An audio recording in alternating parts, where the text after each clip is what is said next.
এখন অবধি আমিও জানি না বহিষ্কার কেন, কি দীপা দাস মুন্সি উত্তর দিনাজপুরে আমি থাকলে উনি ওখানে জায়গা পাবেন। যে কোনো কাজ করবে না সে কংগ্রেস করবে, যে কাজ করবে তাকে কংগ্রেস করতে দেওয়া যাবে না। রাহুল গান্ধী বললে এখন মিছিল নিয়ে জিন্দাবাদ জিন্দাবাদ হচ্ছে, সেই রাহুল গান্ধীর কথাটাকে ইমপ্লিমেন্ট করতে বললে আমি সাম্প্রদায়িক হয়ে গেলাম। একটা পোস্ট, বাকি সব ল্যাম্প পোস্ট, এটা আমারই বিধানসভার ভিতরে এটা বলা। কে কংগ্রেসের ওরাই ঢুকছে যারা রাজনীতিটা বুঝছে না। রাজ্যে পালা বদলের পর একটা চমৎকার ছবি দেখা যাচ্ছে, যে ছবিটা হচ্ছে তৃণমূল ভাঙছে, কংগ্রেস গড়ছে। আর এই মুহূর্তে কংগ্রেস যখন ধীরে ধীরে শক্তি সঞ্চয় করার চেষ্টা করছে, তখন কংগ্রেসের অন্দরে একটা ব্যাপক বিস্ফোরণ হয়েছে। সেই বিস্ফোরণের নাম ইমরান আলী শামস ভিক্টর। কেন জানেন? তাকে প্রদেশ কংগ্রেসের দল থেকে হঠাৎ করে বহিষ্কার করা হয়েছে এবং এটা নিয়ে দলের অন্দরে একটা আড়াআড়ি ভাগও হয়ে গেছে। আজকে এই পরিস্থিতি কেন তৈরি হলো, কী কারণে দল থেকে কার্যত বহিষ্কার করা হলো, আজকে আমার সঙ্গে তিনিই রয়েছেন আলোচনা করার জন্য, পরিস্থিতিটা বোঝানোর জন্য। অভিষেক সেনগুপ্ত, আপনি দেখছেন বেঙ্গল পলিটিক্স। আপনাকে বেঙ্গল পলিটিক্সে স্বাগত। Thank you. আচ্ছা, নমস্কার। এই বহিষ্কারটা কেন আপনাকে, কারণটা কি? দেখুন, সত্যিকারে যদি জিজ্ঞেস করেন বহিষ্কার কেন, তো এখন অবধি আমিও জানি না বহিষ্কার কেন। কেন কি বহিষ্কারের জন্যে যে পার্টির যে সংবিধান আছে তার মধ্যে যে নিয়ম বলা আছে, সেই কোনো নিয়মকেই আমাকে সাসপেন্ড বলুন, শোকজ বলুন বা আজকে বহিষ্কার বলুন, কোনো জায়গায় পার্টির সংবিধানকে মান্যতা দেওয়া হয়নি। আচ্ছা। আর যে অজুহাত দেখানো হচ্ছে কি আমি নাকি পার্টির নিয়ম শৃঙ্খলা মানিয়ে দল বিরোধী কাজ করেছি, তো ভাই দল বিরোধী কাজ করেছি তো সেটা আপনি আমাকে প্রমাণ দিন যে আমি কোথায় দল বিরোধী, তার কোনো প্রমাণ দিচ্ছেন না। আমার নাম করে একটা সোশ্যাল মিডিয়াতে 25 তারিখে দেখলাম একটা পেজে, পার্টির যে সোশ্যাল পেজ আছে আমাদের, তাতে চলছে কি আমি নাকি সাসপেন্ড। আমি সেটা দেখলাম, 2 দিন ধরে দেখলাম চলছে। তারপরে আমি নিজে চিঠি লিখে পার্টিকে জানালাম যে আমি সোশ্যাল মিডিয়াতে দেখছি আমাকে সাসপেন্ড করা হয়েছে, কিন্তু আমি এখনও কোনো কাগজ পাইনি, শোকজ পাইনি। তো আমার বিরুদ্ধে কি অভিযোগ আছে, কিসের কারণে এটা করা হচ্ছে, আর এইভাবে করাটা তো উচিত নয়। তো পার্টি এবং আমার ভাবমূর্তি দুটোই নষ্ট হচ্ছে। তো আমাকে যা অভিযোগ আছে আমাকে হার্ড কপি পাঠান। তারপরে এটা পেপারেও বেরিয়েছে, পত্রিকা তো বেরিয়েছে। তারপরে আমাকে আবার একটা বাই পোস্ট পাঠানো হলো, সেম জিনিস পাঠানো হলো যেটা সোশ্যাল মিডিয়াতে চলছে। আচ্ছা আচ্ছা। তারপরও আমি একটা আমার তরফ থেকে যা উত্তর আমি পাঠালাম, যাতে তার 3 দিনের সময় ছিল, সেই টাইম পিরিয়ডের মধ্যেই আমি শুভঙ্কর সরকার আমাদের পিসিসি প্রেসিডেন্ট, ওনার হোয়াটসঅ্যাপে পাঠিয়েছি, পার্টির মেলও পাঠিয়েছি এবং হার্ড কপিও পাঠিয়েছি। আচ্ছা। তো এটা দেওয়ার পরে ওই ডিসিপ্লিনারি কমিটি অ্যাকশন নেবে, যা হবে আলোচনা হবে, এইসব বলা হলো। কিন্তু আমি ডিসিপ্লিনারি কমিটির যে আমাদের চেয়ারম্যান মিঠু দাস, সবাই চেনেন, ডিপি রয় মহাশয়, ওনার সঙ্গে আমি 3 দিন আগে কথা বললাম, রাত্রেবেলা আমার সঙ্গে কথা হলো। আমি ওনাকে জিজ্ঞেস করলাম কি ডিসিপ্লিনারি কমিটিতে আলোচনা করে এগুলো হয়েছে, তো উনিও আমাকে বলেছেন পরিষ্কার কে আমার কাছে এখনও আসেনি। আমাদের যে ডিসিপ্লিনারি কমিটিতে যে 7 জন মেম্বার আছে, তার মধ্যে 3 জন লয়ার আছে, তারা বিষয়টা আগে দেখবে, তারপরে আমার কাছে আসবে, আর যা সিদ্ধান্ত হবে কমিটিতে হয়ে যাবে। আচ্ছা। এটা আমাকে 3 দিন আগে বলছেন। বেশ। আর যেদিন উনি কথা বলছেন রাত্রেবেলা, তারপরের দিন সকালবেলা আবার আমার এক্সপালশন লেটার বেরিয়ে গেছে। আচ্ছা।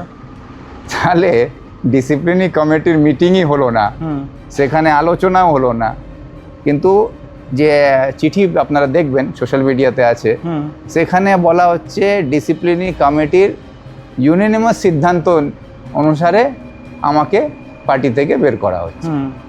ভাই ডিসিপ্লিনারি কমিটির মিটিংই হলো না, তার যে চেয়ারম্যান ডিপি রায় উনি নিজে বলছে না আমার কাছে আসবে, তারপরে আমি বিষয়টা দেখব। তাহলে এটা হচ্ছে পুরোটাই একটা ধোঁয়াশা ব্যাপার রাখা হয়েছে আমারকে নিয়ে, যেটার কারণ আমি যেটা বুঝতে পারছি কি আমি উত্তর দিনাজপুরের বাসিন্দা। আচ্ছা।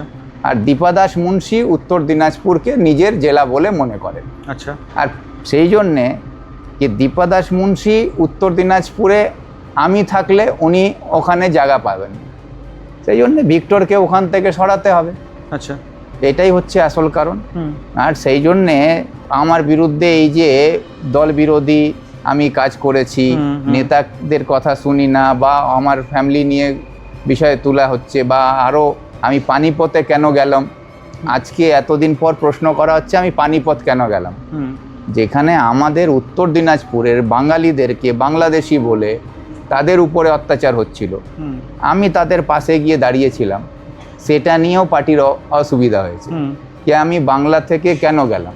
আর ওখানে যাওয়ার পরে আমি প্রেসিডেন্টকে বললাম না কেন, নিয়ে গেলাম না কেন, দীপা দাস মুন্সিকে আমি ডাকলাম না কেন, আচ্ছা, গোলাম আহমদ মীর আমাদের যে অবজারভার ছিলেন, এখন চেঞ্জ হয়ে গেছেন, ওনাকে আমি কেন ডাকলাম না, আর ওখানে অধীরদা কেন গেল, আচ্ছা, এইগুলো এখন প্রশ্ন কেন গেল। আমি উত্তর দিনাজপুরে ইসলামপুরকে জেলা বানাবার জন্য আমি দাবি তুলেছিলাম, যেটা ডক্টর বিধানচন্দ্র রায় যখন ইসলামপুর মহকুমা তৈরি করেন 1959 সালে, তখনই উনি ওখানে নিজের বক্তব্যতে বলেছিলেন, সেটা অন রেকর্ড আছে, আচ্ছা, যে আজকে আপনার বিহার থেকে মাইগ্রেট করে ইসলামপুর সাব ডিভিশন তৈরি হয়েছিল, তখন উনি সাব ডিভিশন তৈরি করতে গিয়ে বক্তব্য দিয়ে বলেছিলেন কি এটাকে আজকে আমরা সাব ডিভিশন ঘোষণা করলাম, এবং পরিকাঠামো যখন আমরা সব কমপ্লিট হয়ে যাওয়ার পরে ভবিষ্যতে ইসলামপুরকে আলাদা জেলা আমরা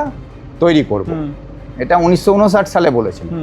তারপরে বামফ্রন্ট সরকার এসছে, বামফ্রন্ট সরকার আসার পরে এই দাবি উঠেছে, এটাকে নিয়ে যখন পশ্চিম দিনাজপুর ছিল আগে, সেটাকে ভাগ করে উত্তর এবং দক্ষিণ দিনাজপুর হলো, তখন হাইকোর্টে একটা মামলা হয়েছিল, সে মামলাতে হাইকোর্টে জ্যোতি বসুর সরকার, তখন বাম সরকার, আচ্ছা, বাম সরকারের আমলেও ওখানে জ্যোতি বসু অ্যাফিডেভিট করে দিয়েছেন কি এই মুহূর্তে আমরা উত্তর এবং দক্ষিণ দিনাজপুর তৈরি করছি, যেহেতু উত্তর দিনাজপুরের হেডকোয়ার্টার হচ্ছে রায়গঞ্জ, এখন আমাদের কাছে এতটা আর্থিকভাবে আমরা এত শক্তিশালী নয় যে আর একটা জেলা করি, কিন্তু ইসলামপুর জেলা ভবিষ্যতে আমরা করব, আচ্ছা, এটা অ্যাফিডেভিট আছে হাইকোর্টে, আচ্ছা, এবং হাইকোর্ট সেখানে রায় দিয়েছে কি ইসলামপুর জেলার যে দাবি আছে এই দাবিটা বৈধ। বেশ, তো সেই দাবিকে, যেটা বিধানচন্দ্র রায় বলেছিলেন কংগ্রেসের নেতা, সেই দাবিকে সামনে রেখে আমি ইসলামপুর জেলা আন্দোলন করে তুলেছিলাম, সেই আন্দোলন করাটা এদের জন্য কাল হয়ে গেল। আচ্ছা, মানে আপনার অ্যাক্টিভিটিস এদের পছন্দ নয়, আপনি এটা বলতে চাইছেন? হ্যাঁ, ওখানে উত্তর দিনাজপুরে আমাদের যে জেলা সভাপতি আছেন মোহিত সেনগুপ্ত মহাশয়, উনিও ওখানে আমি ইসলামপুর জেলার আন্দোলন করব কেন, ইসলামপুর জেলা আন্দোলন করা মানে বিভাজন করছি আমি, আচ্ছা, এই সব অজুহাত দেখিয়ে ওই আন্দোলনকে যাতে বন্ধ করে দেওয়া যায় সে ব্যবস্থা করলেন উনি। আচ্ছা, সেই নিয়ে আমার বিরুদ্ধে নানান রকম স্টেটমেন্ট, কি আমি দল বিরোধী কাজ করছি, পার্টি এই জেলা বিভাজনের মধ্যে দিয়ে পার্টি বিভাজন হয়ে যাবে, এই হয়ে যাবে, ওই হয়ে যাবে, এইসব মানে সব ইললজিক্যাল যত স্টেটমেন্ট ছিল সেইগুলো ওনারা দিলেন। মানে এটা কবে থেকে, মানে বছরখানেক, বছর দুয়েক? হ্যাঁ, বছর দুয়েক ধরেই করছেন। মানে আপনি কার্যত বছর দুয়েক ধরেই কংগ্রেসের অনেক নেতার গলার কাঁটা বলতে গেলে নাকি? তারপরে অনেকগুলো আন্দোলনকে এরা পছন্দ, এদের হচ্ছে যে কোনো কাজ করবে না সে কংগ্রেস করবে, যে কাজ করবে তাকে কংগ্রেস করতে দেওয়া যাবে না। আচ্ছা, এটা হচ্ছে কংগ্রেসের আইডিওলজি। আচ্ছা, যে জায়গায় আমি বুঝতে পেরেছি যে কাজ করছে তাকে এরা পছন্দ করে না, যে কাজ করবে না তারা কংগ্রেসের কাছে আইডিয়াল। একটা সমস্যা এখানে হচ্ছে কি একদিকে আমি সংখ্যালঘু, রাহুল গান্ধীর একটা স্টেটমেন্ট এসছে, আপনারা হয়তো সবাই ফলো করেছেন, কি কাস্ট সেন্সাসকে নিয়ে রাহুল গান্ধী বলেছিলেন কি কাস্ট সেন্সাস করতে হবে, এবং তাতে একটা সেকেন্ড দাবি উনি রেখেছেন কি যার যত জনসংখ্যা তার তত অংশীদারি, জিসকা জিতনা জনসংখ্যা উসকা উতনা হিস্সেদারি, এই কথাটা উনি বলেছেন। আর এটাতে ওনার দাবিকে সামনে রেখে এই আন্দোলন গড়ে তোলাতে বিজেপি সরকার বাধ্য হলো কাস্ট সেন্সাসের বিল পাস করতে পার্লামেন্টে, সেটা এখন পশ্চিমবাংলায় সার্ভে আরম্ভ হয়েছে, সেটা দেখতে পাচ্ছেন, এই সার্ভেটা এখন আরম্ভ হয়ে গেছে। তো সেই জায়গায় আমি সেই দাবিটা পার্টির কাছে রেখেছিলাম। আচ্ছা, যে 2026 সালে যে নির্বাচন হচ্ছে, এই নির্বাচনে যখন আমরা একলা লড়বো সিদ্ধান্ত ফাইনাল হয়ে গেছে, তো 294টা সিট আছে, আমরা সব জায়গায় লড়বো, আমাদের সাংগঠনিক অবস্থা খুব ভালো নয়। সেই জায়গায় রাহুল গান্ধী যে কথাটা বলেছেন যার যত জনসংখ্যা তার তত অংশীদারি, সেই জিনিসটাকে পার্টিতে টিকিট দেওয়ার ক্ষেত্রে ইমপ্লিমেন্ট করা হোক। আচ্ছা আচ্ছা। তাতে কি হবে কি মুসলিম, schedule caste, schedule tribe, minority সবাই মিলে তার জনসংখ্যা অনুযায়ী যদি আমরা টিকিটটা দিয়ে মানে যে এলাকায় যার প্রাধান্য বেশি সেই এলাকায় সেই প্রতিনিধি দাঁড়ায়, সেই প্রতিনিধি দ্বারা এটা যদি আমরা করতে পারি এবং পাশাপাশি আমাদের পার্টির যে ম্যানিফেস্টো তৈরি হচ্ছে সেখানে এই বিষয়টা রাখা হোক যে আমরা যদি সরকারে আসি তাহলে এটা সরকারিভাবে আমরা এটা সরকারি সমস্ত সুযোগ সুবিধার মধ্যে এগুলোকে আমরা কার্যকরী করব। এখানে এদের মতে আমার সঙ্গে একটু মতামত মিলল না। এরা হচ্ছে কি তুমি এখানে হিন্দু মুসলমানের কথা বলছো, এখানে হিন্দু মুসলমান কোথায় আসলো আমি বুঝতে পারলাম না।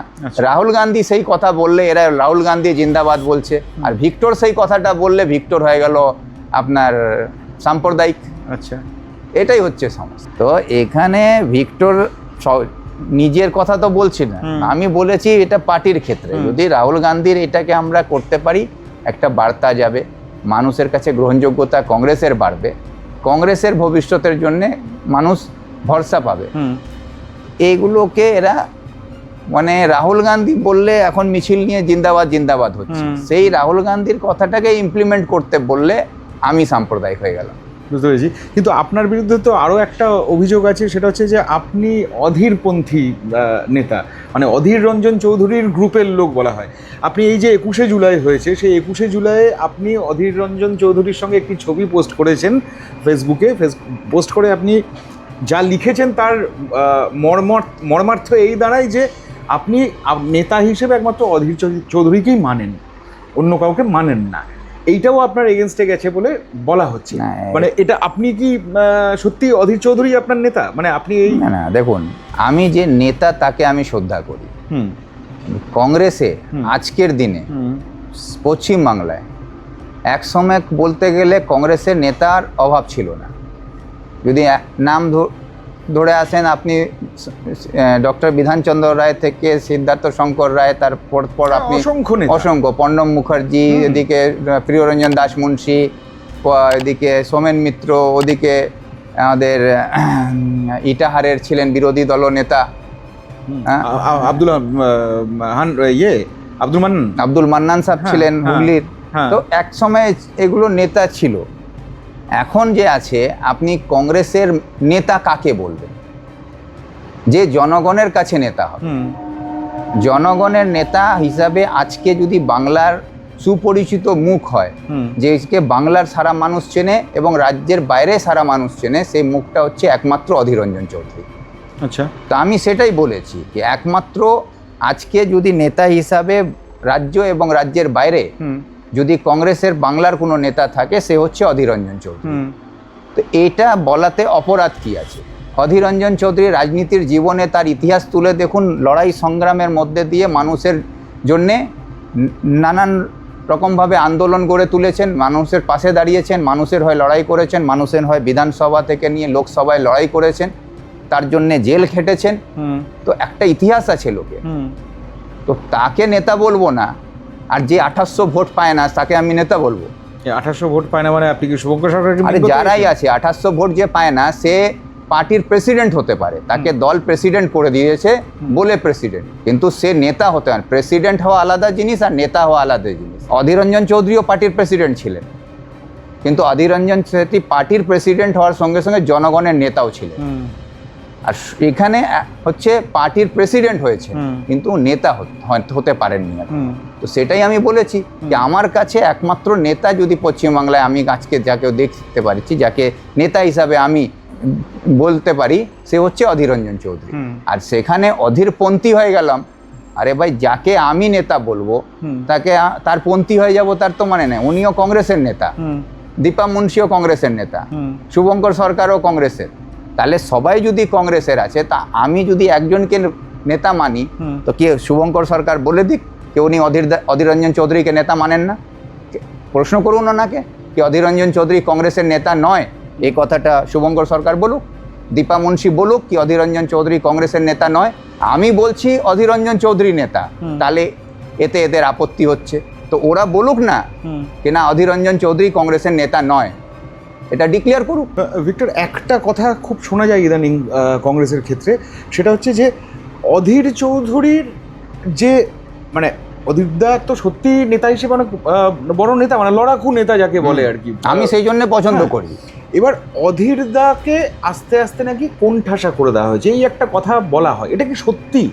পার্টিতে যেগুলো হচ্ছে, এখানে কংগ্রেসটা হচ্ছে লবিবাজিতে, কোনো সময় এই লবি কাজ করে, কোনো সময় ওই লবি একটু বসে থাকে, কিন্তু সবাই কংগ্রেস। অধীরদাকে এখান থেকে নিয়ে দিল্লি অবধি সবাই কিন্তু শ্রদ্ধা করে, আমি এটা দেখেছি। আজকে অধীরদা লিডার অফ অপোজিশন হিসাবে ছিলেন, পার্টির প্রেসিডেন্ট ছিলেন, 3 বার প্রেসিডেন্ট থেকেছেন, মন্ত্রী থেকেছেন, তার জন্যে পার্টি ওনাকে যে দায়িত্বগুলো দিয়েছে উনি পালন করছে। এখন 3 বার ধর পরে এখন পার্টি চাইছে কোনো নতুন ফেস পশ্চিমবাংলায়, যেটা পার্টির কথা হচ্ছে, কিন্তু এখন পার্টি যেটা সিদ্ধান্ত নেবে সেটা হবে। কিন্তু অধীরদাকে পার্টি সাইডলাইন করে যদি মনে করে পশ্চিমবাংলায় আলাদা আলোড়ন আসবে, আমার মনে হয় না হবে। কেন অধীরদা একটা ফেস আছে, তাকে সামনে রেখে যাকেই পার্টি সামনে রাখুক তার সঙ্গে অধীরদাকে সামনে রাখতে হবে। এই সাম্প্রতিককালে যতগুলো মানে যবে থেকে শুভঙ্কর সরকার প্রেসিডেন্ট হয়েছেন তারপর থেকে যতগুলো মিটিং হয়েছে, গুরুত্বপূর্ণ মিটিংয়ের কথা আমি বলছি, যেমন ধরুন যে কংগ্রেস বামেদের হাত ছেড়ে একা লড়বে বিধানসভা ভোটে, এর জন্য তো একটা মানে দফায় দফায় বেশ কিছু মিটিং হয়েছিল। সেই মিটিংয়ের সিদ্ধান্তর পর যেমন ধরুন জেলা প্রেসিডেন্টরা সিদ্ধান্ত নেন, সব শেষে গিয়ে কর্মীদের সঙ্গে কথা বলতে একটা সিদ্ধান্ত আসা হয়েছিল। এই কোনো বৈঠকেই কিন্তু অধীর রঞ্জন চৌধুরীকে দেখা যায়নি। মানে সেটার কারণটা কি এটাই, মানে খানিকটা অধীর রঞ্জন চৌধুরীকে দূরে সরিয়ে রেখেই যাবতীয় সিদ্ধান্ত নেওয়া হয় পশ্চিমবঙ্গে? না, অধীরদা যখন ছিল তখন বাম কংগ্রেস জোট হিসাবে লড়েছিল, এবারও বাম কংগ্রেস জোটের পক্ষে অধীরদা ছিলেন, আমরাও ছিলাম। আপনার কি মনে হয় যে এবার যদি বাম কংগ্রেস যদি জোটটা হতো তাহলে অনেক বেটার রেজাল্ট হতো? রেজাল্ট একটু হয়তো ভালো হতো, কিন্তু কংগ্রেস যদি একাও লড়ে থাকে তাতেও কোনো ক্ষতি নেই। কেন কি বিগত 20-25 বছর ধরে কংগ্রেস অনেক জায়গায় পতাকাই নিয়ে ঢুকতে পারেনি, এবার সেই সুযোগটা হয়েছে, লড়াই করেছে, সেটা একটা পজিটিভ দিকও বলতে পারেন। কি একা লড়েছে 294টা সিটে, কিন্তু সেখানকার একটা নেগেটিভ পয়েন্টও আছে যে 294টাতে তো আমরা লড়াই করেছি, কিন্তু এই 294তে 96% সিটে আমরা নোটার সঙ্গে লড়াই করেছি। তার মধ্যে আমার প্রেসিডেন্টও আছে। হ্যাঁ, তো এই অবস্থাতে আমরা যখন বাম কংগ্রেস লড়তাম বা অ্যালায়েন্স হিসাবে যাদের সঙ্গে লড়াই করেছি যখন, তখন আমরা বলতাম কি আমরা একা লড়লে সারা পশ্চিমবাংলায় আমাদের লোক আছে, কিন্তু এখন তো আমাদের পশ্চিমবাংলার অবস্থাটা মানুষের কাছে ফুটে উঠেছে। তো সেই জায়গাটাকে আগামী দিনে শক্তিশালী করতে গেলে আমাদের তো সেরকম ফেসকে সামনে রেখে লড়াই করতে হবে। আজকে যে 294 সিটে আমরা 2% ভোট পেয়েছি, 18 লাখ প্লাস আমরা ভোট পেয়েছি, তার মধ্যে 95% ভোট হচ্ছে সংখ্যালঘুদের। তো 95% সংখ্যালঘুরা ভোট দিচ্ছে, কিন্তু সংখ্যালঘুর ভোট কংগ্রেস নেবে, কিন্তু সংখ্যালঘু নেতা রাখবে না। আচ্ছা, আজকে শুভঙ্কর সরকারের নেতৃত্বে 33টা জেলা আছে, উত্তর থেকে নিয়ে দক্ষিণ অবধি। এই 33টা জেলার মধ্যে জিজ্ঞেস করুন তো কটা সংখ্যালঘু জেলা প্রেসিডেন্ট আছে? তো ভাই আপনাকে 95% সংখ্যালঘুরা ভোট দিচ্ছে, কিন্তু 33টা জেলা আছে সাংগঠনিক জেলা, সেই সাংগঠনিক 33টা জেলার মধ্যে আপনার জেলা প্রেসিডেন্ট কটা রেখেছেন আপনি? ভোট নেবেন সংখ্যালঘুর, কিন্তু নেতৃত্বে সংখ্যালঘু থাকবে না। আমি রাজ্যে এখন কংগ্রেসের কাছে যদি আজকে একটা মুখ হিসাবে দেখতে যান সংখ্যালঘু হিসাবে, তো সেই মুখটা মধ্যে আমার নাম আসবে। এই ঈশা খান এমপি হয়েছেন, ওনার নাম নেওয়া যেতে পারে। এই যে আমার মতো এখন আমাকে সাইডে করতে হবে কেন? উত্তর দিনাজপুরে দীপা মুন্সিকে গিয়ে ওখানে আগামী লোকসভাতে দাঁড়াতে হবে, তাই ভিক্টরকে সরাতে হবে? কিন্তু উত্তর দিনাজপুরে আবার সংখ্যালঘুর ভোট চাইবেন, কিন্তু ভিক্টর সংখ্যালঘু নেতাকে দরকার নেই। এইটা কি রাজনীতি হচ্ছে? তাহলে আমরা বিজেপির বিরুদ্ধে লড়বো না বিজেপির মধ্যে যে আরএসএস ঢুক আছে তার বিরুদ্ধে আমরা লড়াই করছি বিজেপি আরএসএস এর সঙ্গে? আজকে কংগ্রেসের ভিতরে যারা আরএসএস এর মানসিকতা নিয়ে আছে তাদের সঙ্গে কে লড়বে? রাহুল গান্ধী সেই জন্য বলেছিলেন কি কংগ্রেসের ভিতরে আরএসএস ঢুকে আছে, এদের সঙ্গে আমাদেরকে লড়তে হবে, এদেরকে আগে তাড়াতে হবে। মানে আপনি বলতে চাইছেন যে ঘরে বাইরে দুদিকেই লড়াই? হ্যাঁ, লড়াই হচ্ছে তো। সংখ্যালঘু হিসাবে একজন সংখ্যালঘু নেতা হিসাবে আমি তো সেটাই অনুভব করছি কি আমরা খালি বিজেপির সঙ্গে লড়ছি, কি বিজেপি সাম্প্রদায়িক দল, বিজেপির বিরুদ্ধে বলছি, আরএসএস এর বিরুদ্ধে বলছি, কিন্তু সেই মানসিকতা নিয়ে কংগ্রেসের ভিতরে যারা ঢুকে আছে তাদের সঙ্গে কে লড়বে? সেই জন্যে রাহুল গান্ধী যে কথা বলেছেন না কি কংগ্রেসের ভিতরে আরএসএস ঢুকে আছে, তো সেই আরএসএস মনোভাবের যারা নেতৃত্ব দিতে ঢুকে আছেন তাদের এই আচরণগুলো দেখলে বোঝা যায়। তো এদের বিরুদ্ধে কংগ্রেসকে ভাবা উচিত। কিন্তু একটা জিনিস আপনি বলুন, সেটা হচ্ছে যে আপনি অধীর চৌধুরীকে বলছেন অধীর চৌধুরীর নেতা, নিশ্চিতভাবেই অধীর দা নেতা, এ নিয়ে কোনো সন্দেহ নেই। এবং কংগ্রেসকে আজও লোকে এই পরিস্থিতিতে বাংলার বুকে কংগ্রেসকে লোকে চেনে অধীর রঞ্জন চৌধুরীর জন্যই, এ নিয়ে কোনো সন্দেহ নেই। কিন্তু অধীর রঞ্জন চৌধুরী তো এবারও ভোটে হারলেন, মানে 96 সালের পর আবার দাঁড়ালেন বিধানসভা ভোটে এতগুলো বছর পর, এবং তিনি ভোটে হারলেনও। লোকসভা হেরেছিলেন, এবার এখানেও হারলেন। কোথাও কি অধীর রঞ্জন চৌধুরী সেই ক্যারিশমাটা আস্তে আস্তে শেষ হয়ে যাচ্ছে? দেখুন, অধীরদার ক্যারিশমা এখনো আছে, এটা আমি মনে করি। কেন কি এই হারের পেছনে কোথাও আপনি দলীয় কোন্দল দেখতে পাচ্ছেন? না, দলীয় কোন্দল থেকে এও আছে, কিন্তু এখানে সমস্যাটা হচ্ছে কি এখন অধীরদার এই বাজারের মধ্যেও বিধানসভা ভোটে উনি 73,000 ভোট পাচ্ছেন। তো সেই 73,000 ভোট এই বাজারে নিয়ে আসা, যেখানে সাম্প্রদায়িক বাতাবরণের মধ্যে ভোট হচ্ছে, সেখানে ইভিএম কাউন্টিং এর মধ্যে ঝামেলা হচ্ছে, দুর্নীতি হচ্ছে, সেখানে এমপি ভোটে অধীর রঞ্জন চৌধুরীকে হারাবার জন্যে গুজরাট থেকে ইউসুফ পাঠানকে নিয়ে আসা হলো না, সেখানে এসে হিন্দু মুসলমান করে ভাইজান এবং দাদার মধ্যে কাকে মানুষ চাইবে এই একটা বাতাবরণ তৈরি করা হলো। এবার দাদা জায়গায় ভাইজান, এইসব করে অধীরদাকে হারানো হচ্ছে। তার পিছনে একটা সাম্প্রদায়িক শক্তিও কাজ করেছে অধীরদাকে আনতে। কেন, অধীরদা একজন মাস লিডার, এবং মাস লিডারকে কোনো সাম্প্রদায়িক দল বা শাসক দল পছন্দ করে না, এটাই হচ্ছে সমস্যা। কিন্তু অধীরদার যে ক্যারিশমা অ্যাজ এ লিডার, সেটা এখনো ওনার পলিটিক্যাল অরা পাবলিকের কাছে এখনো বহাল আছে।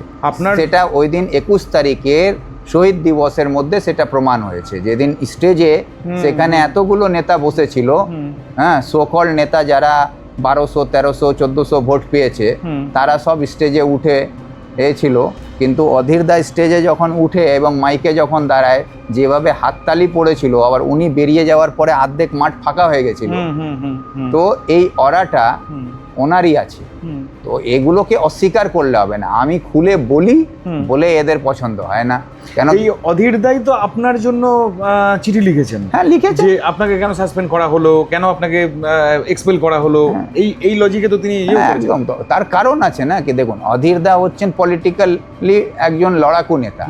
উনি আমাকে পছন্দ করছেন যেহেতু আমিও লড়াই করি, আর কোনো কারণ নেই। উনি একটাই কথা বলেন, ভিক্টর তোমাকে আমার ভালো লাগে এই কারণে কি তুমিও মানুষের জন্য লড়াই করো, তুমি জেনুইন কথাগুলো বলার সাহস রাখো, প্রশাসনের সঙ্গে হোক লড়াই বা সরকারের সঙ্গেও তুমি সত্যি কথাটা বলো। তো এটা ওনাকে পর্যন্ত একটা ক্যারেক্টার আছে ওনার, ওই ক্যারেক্টার সঙ্গে আমি হয়তো কোথাও রিজেম্বল করছি, সেই জন্য উনি আমাকে পছন্দ করেন। আমি অ্যাজ এ লিডার ওনাকে, আজকে কংগ্রেসের যত নেতা আছে, সকল নেতা যতগুলো আছে, তাদের মধ্যে আমি অধীরদাকে এই জন্যে পছন্দ করি কি ওনার মধ্যে সে ডিয়ার ডেভিল ডাইনামিক লিডারশিপটা আমি দেখতে পাই। উনি যেভাবে কাউন্টার করেন, যেভাবে কথা বলেন, মাসের সঙ্গে যেভাবে মিশে যান, মানুষের জন্য যেভাবে লড়াই করেন, সেই লড়াইটা করতে তো কেন, একটা হচ্ছে কর্মসূচি পালন করার নেতা। একটা কর্মসূচি পার্টি দিল, আজকে এই করতে হবে, থানা ঘেরাও করতে হবে, গিয়ে থানার সামনে জমায়েত করে দিলাম, আজকে রাজভবন ঘেরাও করতে হবে, ঘেরাও করে নিলাম, আজকে মিছিল করতে হবে, করে নিলাম, সেটা হচ্ছে কর্মসূচি পালন হচ্ছে। কিন্তু একটা পলিটিক্যাল লড়াই সরকারের বিরুদ্ধে, একটা লড়াই বলুন তো কংগ্রেসের কোন নেতা করছে? সেটা হচ্ছে না। আন্দোলন কবে হয়? কর্মসূচি আন্দোলন হয় না, আন্দোলন কর্মসূচি তৈরি করে দেয়। একটা জিনিস আমি বলুন, আপনি তো চাকুলিয়ার প্রাক্তন বিধায়ক, আপনি উত্তর দিনাজপুরে আপনার একটা ভালো প্রভাব আছে ওই অঞ্চলটাতে। মানে যখন বিধানসভা ভোট যখন শুরু, মানে যখন দরজায় যখন করা নাড়ছে, সে সময় বলা হচ্ছিল যে মুর্শিদাবাদ, মালদা এবং উত্তর দিনাজপুর, এই মুর্শিদাবাদের ক্ষেত্রে বলা হচ্ছিল অধীর রঞ্জন চৌধুরী, মালদার ক্ষেত্রে বলা হচ্ছিল মৌসাম নূর, আর উত্তর দিনাজপুরের ক্ষেত্রে বলা হচ্ছিল যে ভিক্টর। এই তিনজন লোকের একটা পার্সোনাল ক্যারিশমা আছে, এরা ওই অঞ্চলে অনেক বেশি ভোট নিয়ে আসতে পারে। আপনি নিজে এবার বেটার রেজাল্ট দিতে পারলেন না কেন? না, সেটার কারণ আছে, তো বললাম তো এবার যে পরিস্থিতি তৈরি হলো, সেখানে কি কোথাও সাবোটাজ বা অন্তর্ঘাতের কোনো? অন্তর্ঘাত আছে, লোকসভা তো অন্তর্ঘাত হয়েছে, 3 লাখের কাছাকাছি ভোট পেয়েছি, যদি আমার পার্টির ভিতরে জেলা প্রেসিডেন্ট যদি একটু দায়িত্ব নিয়ে তার ভূমিকা পালন করতেন, যে আমার জেলা প্রেসিডেন্ট মহিত সেনগুপ্ত পুরো লোকসভা প্রচারে রায়গঞ্জের বাইরে কোনো বিধানসভায় উনি প্রচারেই গেলেন না, কোনো জায়গায় উনি কর্মী সভা করলেন না, কংগ্রেসের কর্মীদেরকে নিয়ে বসে যে মিটিং করবেন সেরকম কিছুই করলেন না উনি। তো যদি এই সাপোর্টেজ তো করা হয়েছে, যদি ওখানে করতেন তো হয়তো হারতাম, কিন্তু যেখানে আমি 3 লাখের কাছাকাছি পৌঁছাচ্ছি সেখানে হয়তো 3.5 লাখ 4 লাখ হতে পারতো, 4 লাখ হয়ে যেতে পারতো। তো সেই জায়গায় সাপোর্টেজ করা হচ্ছে। ঠিক লোকসভার পরে বিধানসভাতে একই ঘটনা ঘটেছে। তো বিধানসভাতে দলের ভিতর থেকেও বদমাইশি হচ্ছে আর দলের বাইরের থেকেও হচ্ছে, মানে যে প্রশাসনের তরফ থেকে যেভাবে কারচুপি এগুলো হচ্ছে সেগুলো বিভিন্ন জায়গায় ভয় দেখানো হয়েছে, ভোটারদেরকে নানান রকমভাবে SIR-এর জন্য ক্ষতি হয়েছে, তো এগুলো তো আছে। তার মধ্যেও যে ভোট আমি পেয়েছি তাতে আমি খুব সন্তুষ্ট, কেন কি জনসমর্থন আমাদের সঙ্গে আছে, আর জনগণের ভোটে আমি হয়তো পরাজিত হতে পারি, কিন্তু জনগণের মনে আমি এখন জয় হয়ে আছি। তার প্রমাণ পাওয়া যাচ্ছে কি আমি হেরে গেলেও আজকে আমার সাসপেনশনের একটা ফেসবুকে ঘুরছে বা পেপারে বের হচ্ছে, তাতে যেভাবে রিয়াকশন সাধারণ মানুষ করছে, আমার চাকুলিয়া, গোয়ালপুকুর, করণদিঘি, ইসলামপুর সহ আপনার উত্তর দিনাজপুরের মানুষ বা রাজ্যের মানুষরা যেভাবে এখন আমার সোশ্যাল মিডিয়াতে আমার পার্টির PCCর প্রেসিডেন্টকে ট্রোল করা হচ্ছে, তাতে তো বোঝা যাচ্ছে কি মানুষ কাকে চাইছে। সবাই ভিক্টর হতে পারছে না কেন, সবাই মুখের উপরে বলছে না। বুঝতে পেরেছি। কিন্তু এবং কি এটাও হচ্ছে, এটা খুব নিন্দনীয় বিষয় কি আমার ফেভারে যারা ফেসবুকে কমেন্ট লিখছে তাকে PCC থেকে, সেই জেলার থেকে যদি কেউ কমেন্ট করে আমার ফেভারে, তাকে PCC থেকে সেই জেলা প্রেসিডেন্টকে বলা হচ্ছে অমুককে তুমি ফেসবুক থেকে ওর কমেন্ট ডিলিট করতে বলো। আবার ডিস্ট্রিক্ট প্রেসিডেন্ট তাকে হুমকি দিচ্ছে, আচ্ছা কে তোমাকে নালে সরিয়ে দেওয়া হবে, তোমাকে পদ থেকে বের করে দেবো, তুমি তোমার পোস্ট ডিলিট করো। এই যে এটা একটা রাজনৈতিক দলের একটা নেতার চিন্তা ভাবনা হতে পারে না। হ্যাঁ, মানে একটা জিনিস খুব আশ্চর্য লাগছে যে কংগ্রেস দীর্ঘদিন বিভিন্ন দলের সঙ্গে জোট করে, কখনো তৃণমূল, কখনো CPM জোট করে ভোটে লড়েছে। তো কংগ্রেস দীর্ঘদিন 48 বছর হয়ে গেল কংগ্রেস বাংলায় ক্ষমতার ধারে কাছে নেই, অথচ কংগ্রেসের ভেতরে এত ছোট ছোট দলে ভর্তি আর কি, মানে ওই বলা হয় না যে ছোট ছোট নিউক্লিয়াস তৈরি হয়, হ্যাঁ নিউক্লিয়াস তৈরি হয়ে গেছে। তো এটাকে আপনার কি মনে হয় যে ধরুন সামনে 29 একটা গুরুত্বপূর্ণ ভোট আছে, এই ভোটের আগে কংগ্রেস এই সমস্ত বিষয়গুলো যদি থেকে বেরিয়ে আসতে না পারে, তাহলে বেটার রেজাল্ট এক্সপেক্ট করা যাবে কোনোভাবে?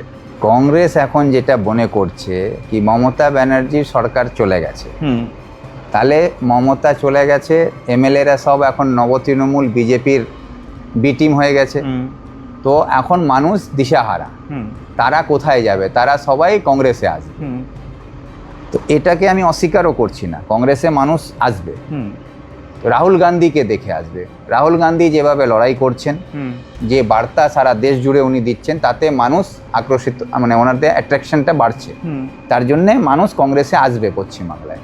কিন্তু পশ্চিমবাংলায় যে মানুষ আসছে তারা কাকে দেখে আসবে? এখানে যখন আসবে কোন নেতাকে, বুঝতে পেরেছি, হ্যাঁ কাকে দেখে আসবে, এখানে কার উপরে ভরসা করবে? এখন অবধি কংগ্রেসে যতগুলো জয়েনিং হয়েছে, ডেলি জয়েনিং হচ্ছে, রোজই তো খবর দেখি, রোজই দেখবেন জয়েনিং হচ্ছে। একটাও ফেস বলুন পশ্চিমবাংলার যে পরিচিত মুখ এসে কংগ্রেসে যোগদান করেছে? না, এখনো পর্যন্ত দেখিনি। কেন দেখতে পারেন? কারা জয়েন করছে? ওই যারা কলকাতার এই পাড়াতে তৃণমূলের হয় মস্তানি করতো, এখন তৃণমূল চলে যাওয়াতে BJP-র ভয় তারা কংগ্রেসে এসে ঢুকে যাচ্ছে। ওই ওগুলো যাদের ওই পাড়াতে তার কোনো রেপুটেশন নেই, তাদের কোনো পলিটিক্যাল সে নাই, তারা তৃণমূলের হয়ে কাজ করতো, তৃণমূলের সময় তারাও ওই পাড়াতে বা লোকের কাছে তারা ভালো চোখে দেখতো না, আজকে তারাই এসে কংগ্রেসে ঢুকছে। তো কংগ্রেস একটা ভালো লোককে এনে ঢুকাচ্ছে, কেন আসছে না? এটা তো বুঝতে হবে না যে আজকে কংগ্রেসে ওরাই ঢুকছে যারা রাজনীতিটা বুঝছে না, যারা রাজনীতিটাকে শুধু ভাবে কি একটা পার্টির ঝান্ডা থাকলে আমার পিছনে পুলিশ হয়তো আমাকে কিছু করবে না, এই চিন্তা ভাবনা যাদের আছে তারা ঠিক। কিন্তু যারা পলিটিক্সটা বোঝে, যারা রাজনীতিটা করতে চায়, এরকম একটা লোকের নাম বলতে পারবেন না যারা কংগ্রেসে যোগদান করেছে। বুঝতে পেরেছি, কিন্তু প্রশ্ন হচ্ছে যে আপনার ভবিষ্যৎ কি? দেখুন, রাজনীতিতে ভবিষ্যৎ কোনো দল ঠিক করে না, আমার এটা বিশ্বাস।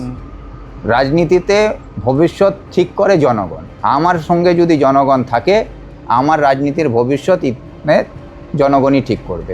আমি কোনোদিন ভাবিনি যে আমি রাজনীতি করব। আমি কলেজে পড়তে গিয়ে ছাত্র রাজনীতি থেকে আমার রাজনীতির জীবন আরম্ভ হয়েছে। সেখান থেকে আমি কবে কলকাতা জেলা রাজ্য সেক্রেটারি থেকে অল ইন্ডিয়া ছাত্র ব্লকের প্রেসিডেন্ট হলাম। আবার যুব রাজনীতি করতে গিয়ে আমি অল ইন্ডিয়া যুবলীগের জেনারেল সেক্রেটারি হলাম। তারপরে পশ্চিমবাংলার ইয়াংগেস্ট এমএলএ হলাম, 3বার বিধায়ক থাকলাম। তারপরেও আবার কংগ্রেসে যখন আমরা গেলাম, ফরওয়ার্ড ব্লকের সঙ্গে ওই সিম্বল পাল্টানো নিয়ে আমার সঙ্গে একটা নীতিগত লড়াই হলো, সেই নিয়ে আবার আমরা কংগ্রেসে যখন, তারপরে কংগ্রেস আমাকে যে অল ইন্ডিয়া প্রদেশ কংগ্রেসের জেনারেল সেক্রেটারি করলো। তারপরে আমি লোকসভা লড়লাম, যেখানে আমার একটা পঞ্চায়েত ছিল না, একটা সমিতি নাই, একটা বিধায়ক নাই, একটা জেলা পরিষদ নাই। সেখানে আমি 3 লাখ ভোট মানুষ আমাকে দিচ্ছে। জনগণ আমাকে ভালোবাসে, আমার প্রতি জনগণের আস্থা আছে, আমি জনগণের সঙ্গে থাকি। আজকে যদি কংগ্রেস আমাকে দলে রাখবে কি রাখবে না সেটা কংগ্রেসের ব্যাপার। আমি কংগ্রেস, কিন্তু আপনাকে তো বহিষ্কার করে দিয়েছে, আপনি তো এখন দলে নেই। আর সেটাই তো বলছি, কংগ্রেস আমাকে রাখবে কি রাখবে না সেটা কংগ্রেসের ব্যাপার। কিন্তু আমি কংগ্রেস দল, রাহুল গান্ধীকে নেতৃত্বে কংগ্রেস দলটা আমি করতে চাই। আচ্ছা, কংগ্রেসের হয়ে আমি একজন সৈনিক হিসাবে পার্টিতে লড়াই করতে চাই, যাতে সাম্প্রদায়িক শক্তির বিরুদ্ধে লড়তে গেলে রাহুল গান্ধীর নেতৃত্বে লড়াই হোক, এটা আমি চাই। সেটা এখনও আমি চাইছি। এবার দল কি করবে সেটা দলের ব্যাপার, কিন্তু আমাকে দল যে তাড়িয়ে দিল তাতে আমার ভবিষ্যৎ শেষ। রাজনীতি জনগণ ঠিক করবে, আর আমি জনগণকে নিয়ে লড়াই করব। আগামী ভবিষ্যৎ আমার কি হবে সেটা জনগণ ঠিক করবে। মানে আপনি কি হুমায়ুন কবিরের মতন নির্দল, মানে আপনি কোনো দল খুলে ফেলতে পারেন? এখন সেগুলো কোনো চিন্তা নেই কি দল খুলবো না কোনো দলে যাব না কি হবে। এখন কংগ্রেস কি করবে ফাইনালি সেটা কংগ্রেসকে বিচার করতে হয়। যেহেতু মানে এটার জন্য আপনি কত টাইম দেবেন? মানে একটা তো নির্দিষ্ট সময় আছে, মানে আপনি তো অনন্তকাল বসে থাকতে পারেন না যে কংগ্রেস কবে আপনাকে জানাবে তবে এখন কংগ্রেসে তো এখন হয়েছে কি, আজকে তো দেখলাম অধীর দাও একটা চিঠি লিখেছেন ডিসিপ্লিনারি কমিটির চেয়ারম্যানকে যে এটাকে পুনরায় আবার বিচার করা হোক। আবার যেটা ডিসিপ্লিনারি কমিটির নাম করে আমাকে এক্সপালশন চিঠি দেওয়া হয়েছে, সেখানে ডিসিপ্লিনারি কমিটির মিটিংই হয়নি। তো এটা তো সারা কংগ্রেসের প্রেসিডেন্টের পক্ষ থেকে বা পিসিসির পক্ষ থেকে এটা রাজ্যের প্রত্যেকটা কংগ্রেসিকে ধোঁকা দেওয়া হচ্ছে। শুভঙ্কর সরকার রাজ্যের প্রত্যেকটা কংগ্রেসকে ধোঁকা দিচ্ছেন। কেউ যখন ডিসিপ্লিনারি কমিটিতে মিটিং হলো না, তাহলে আপনি চিঠিতে কি করে লিখেছেন কি ডিসিপ্লিনারি কমিটির ইউনিনামাস সিদ্ধান্ত হয়েছে কি আমাকে পার্টি থেকে বের করে দেওয়া হোক। তো এটা তো আপনি কংগ্রেসের প্রেসিডেন্ট হিসাবে সারা কংগ্রেসকে ধোঁকা দিচ্ছেন, এআইসিসিকেও ধোঁকা দিচ্ছেন, পিসিসিকেও ধোঁকা দিচ্ছেন। তো এখানে কংগ্রেস তার বিচার করবে, আমি তো জানিয়েছি। এবার কি হয় কিছু সময় অপেক্ষা করে দেখব, না হয় তখন আমরা কি করতে হবে জনগণকে নিয়ে আমার এলাকায় এবার রাজ্যের যারা আমার সঙ্গে আছেন সবাই আমরা বসবো, বসে যা সিদ্ধান্ত নিতে হয় সেভাবে আলোচনা। তৃণমূল কংগ্রেসে যাবেন মানে মমতা বন্দ্যোপাধ্যায়ের দিকে পা বাড়াবেন? দেখুন, পা কোথায় বাড়াবো রাখবো ওটা এখন আমি ভাবিনি, কেন এই বিষয়ে আমার আপনার তো একটা মমতা বন্দ্যোপাধ্যায়ের প্রতি আপনার তো একটা শ্রদ্ধা আছে। না না, শ্রদ্ধা, আমি তো আমার মতন ওপেনলি সত্যি কথা হয়তো রাজনীতিতে কেউ বলার সাহস রাখে না। আমি বিধানসভার ভিতরে দাঁড়িয়ে বলেছিলাম, অন রেকর্ড আছে, আজকেও যদি আপনি প্রসিডিং খুলে দেখেন পাবেন, আমি সেখানে বলেছিলাম যে আপনার যদি প্রকৃত কোনো শিষ্য হয় তো আপনার আসল শিষ্য হচ্ছি আমি, মমতা বন্দ্যোপাধ্যায় বলেছিলাম। আচ্ছা, কারণ আজকে যারা আপনার দলে নাম লিখাচ্ছে তারা আপনার পাশে যাচ্ছে ক্ষমতা ভোগ করার জন্য বা সুযোগ সুবিধা নেওয়ার জন্য, কিন্তু আপনি যে রাজনীতিতে লড়াই করে যে ইতিহাস তৈরি করেছেন সেই পথে হাঁটার ক্ষমতা কারণে আপনার সেই ইতিহাসকে স্মরণ করে আপনার সংগ্রামী জীবনকে সামনে রেখে আপনার সঙ্গে যদি আগামী 35 বছর লড়াই করতে হয়, আমি আপনার সঙ্গে লড়াই করব। মানে আপনি অনেকটা একলব্যর মতো। হ্যাঁ, মানে সরাসরি মানে আপনি সরাসরি হয়তো গুরু পাননি, কিন্তু দূর থেকে আপনি গুরু মেনেছেন। একদম, আমি যখন থেকে রাজনীতি দেখেছি, বামফ্রন্ট সরকারে আমার জন্ম, বাম সরকারে আমার বাবা এমএলএ, কাকা মন্ত্রী, সেই পরিবারে আমি জন্মগ্রহণ করেছি। তখন আমি দেখেছি বাম সরকারের সঙ্গে যে একজন লড়াকু মুখ, তখন আমি মমতাকে দেখেছি, যে ছাত্র জীবনে দেখেছি, যতটা তো রাজনীতি জগৎ থেকে বুঝলাম। তো সেই একটা ইন্সপায়ারিং লিডার তো আমার কাছে ছিল, কি আমি দেখেছি লড়াই করতে, কিভাবে উনি লড়াই করেছেন। তো তার লড়াইকে, সংগ্রামকে আমি শ্রদ্ধা জানাই ওনাকে। কিন্তু আমি এটাও বলেছিলাম যে আপনি সরকারে আসার পর আপনার ওই লড়াকু চরিত্র থেকে আপনি সরে গিয়ে এখন শাসক হিসাবে আপনি আপনার ভূমিকা কিভাবে পালন করবেন তার উপরে নির্ভর করবে কি আপনি কতটা ভালো নেতা, লিডার, এটাও বলেছি। তো আজকে সেটা হয়েছে, আমি ঘোর বিরোধী মমতা ব্যানার্জির বিধানসভার ভিতরে ছিলাম। হ্যাঁ, একটা পোস্ট, বাকি সব ল্যাম্প পোস্ট, এটা আমারই বিধানসভার ভিতরে এটা বলা, আমারই বক্তব্য, সেটা সারা রাজ্যের স্লোগান হয়ে গেল। আমি বলেছিলাম কি নীল সাদা রঙকে নিয়ে মমতা ব্যানার্জি সারা পশ্চিমবাংলাকে নীল সাদা রঙে যে রং করে দিচ্ছে, এই কনসেপ্টটা আসলো কোথা থেকে? ফিরহাদ হাকিমকে বলেছিলাম যে আপনি সারাদিন মমতার চটির দিকে তাকিয়ে থাকেন বলে, হাওয়াই চটিতে নীল এবং সাদা রং থাকে, সেটাই আপনার চোখে ভাসে বলে আপনি অর্ডার করে দিলেন নীল সাদা রং করতে হবে। সেই নিয়ে বিধানসভায় খুব তোলপাড় হয়ে গেছিলো, আমাকে সাসপেন্ড করে দেওয়া হয়েছিল, 3 দিনের জন্য আমি সাসপেন্ড হয়েছিলাম। আচ্ছা, তো আমি মমতা ব্যানার্জির এই শেষ 2026-এর আগে আমি আমার জেলাতে ওনার ডেথ সার্টিফিকেট ইস্যু করলাম। কেন কি মমতা ব্যানার্জি বলেছিলেন যে আমি জীবিত থাকলে এসআইআর হবে না, হতে দেব না। তো উনি জীবিত আছেন এবং এসআইআর হচ্ছে, দুটো তো একসঙ্গে হতে পারে না। তার মানে এসআইআর হচ্ছে, তাহলে মমতা ব্যানার্জি মারা গেছেন। আর যদি কেউ মারা যান তার ডেথ সার্টিফিকেট ইস্যু করতে হয়, তো সরকার তো ইস্যু করেনি, আমরা ইস্যু করব। তো সেই জনগণের পক্ষ থেকে আমি ডেথ সার্টিফিকেট ইস্যু করেছিলাম। আচ্ছা, তো সেই আমি ওনার সরকারের নীতির বিরুদ্ধে ঘোর বিরোধী আমি, কিন্তু এটাও আমি শ্রদ্ধার সঙ্গে বলি যে মমতা ব্যানার্জি আজকের দিনেও পশ্চিমবাংলায় সবথেকে বড় জনপ্রিয় জননেত্রী যদি কেউ থাকে সেটা মমতা ব্যানার্জি।